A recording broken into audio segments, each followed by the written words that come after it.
Hi ജിറ്റിഎച്ച് ഒരു സാധാരണ cinema പ്രേമിയുടെ film റിവ്യൂയിലേക്ക് വീണ്ടും സ്വാഗതം. Doctor Bennett, Malayalam cinema doctor Bennett. അതെ, അങ്ങനെ ഒരു പടം ഇറങ്ങിയായിരുന്നു, ഇപ്പോഴും ഓടുന്നു തിയേറ്ററിൽ. സംവിധാനം TS സാബു, അഭിനയിച്ചിരിക്കുന്നത് ഐഷ സീനത്ത്, ജിൻസ് ജോയ് എന്നിവരാണ്. കോട്ടി നസീറൊക്കെ ഉണ്ട്.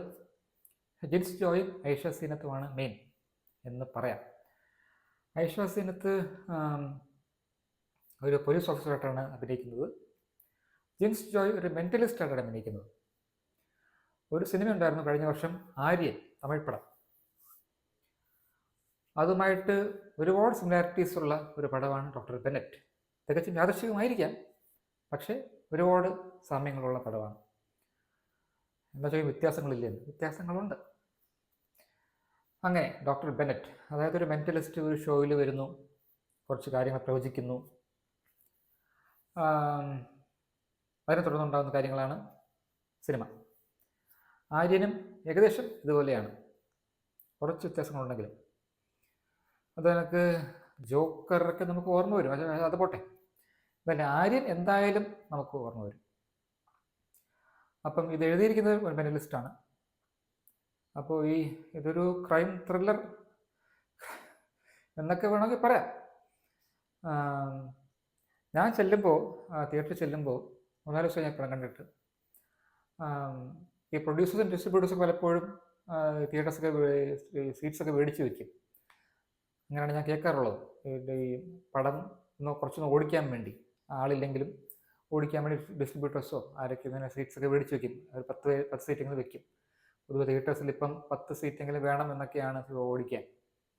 അതിന് ഇമോഷൻ എനിക്ക് അറിഞ്ഞുകൂടാ, എങ്കിലും പൊതുവെ ഇതൊക്കെയാണ് ഇപ്പം നടക്കുന്നത്. അതായത് 10 പേരെങ്കിലും ഉണ്ടെങ്കിൽ ഷോ കാണിക്കും, അങ്ങനെയൊക്കെയാണ്. പലപ്പോഴും ഡിസ്ട്രിബ്യൂട്ടേഴ്സൊക്കെ 10-15 സീറ്റൊക്കെ ഡിസ്ട്രിബ്യൂട്ടേഴ്സ് ആയിരിക്കാം, അല്ലെങ്കിൽ പ്രൊഡ്യൂസേഴ്സ് ആയിരിക്കാം, മേടിച്ച് വെക്കാറുണ്ട്, ഇടാറുണ്ട്, അറ്റ്ലീസ്റ്റ് പടം കുറച്ചെങ്കിലും ഓടാൻ വേണ്ടി. എനിക്ക് തോന്നി അങ്ങനെ ആയിരിക്കും ഇതും.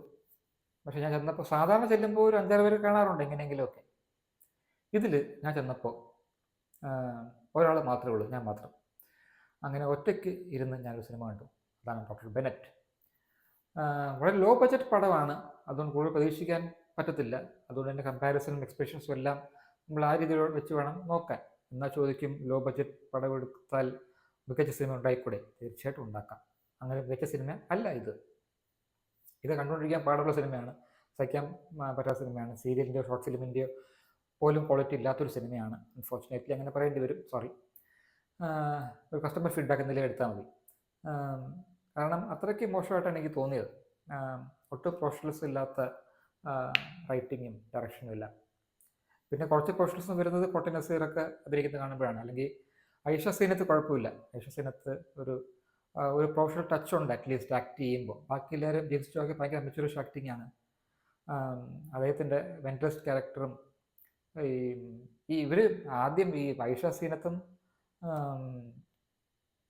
ഐശ്വര്യത്തിൻ്റെ ക്യാരക്ടറും ജിൻസ് ജോയുടെ ക്യാരക്ടറും കോളേജിൽ പഠിക്കുന്ന കമിതാക്കളായിട്ട് കാണിക്കുന്നുണ്ട്. അത് ഒട്ടും ചേർച്ചയില്ലാത്തൊരു പെയറിംഗ് ആണ്. പ്രത്യേകിച്ച് ജിൻസ് ജോയുടെ ക്യാരക്ടർ, ജിൻസ് ജോയുടെ ഒരു എനിക്ക് തോന്നുന്ന പുള്ളിക്ക് പ്രായം കൂടുതലാണെന്നാണ്.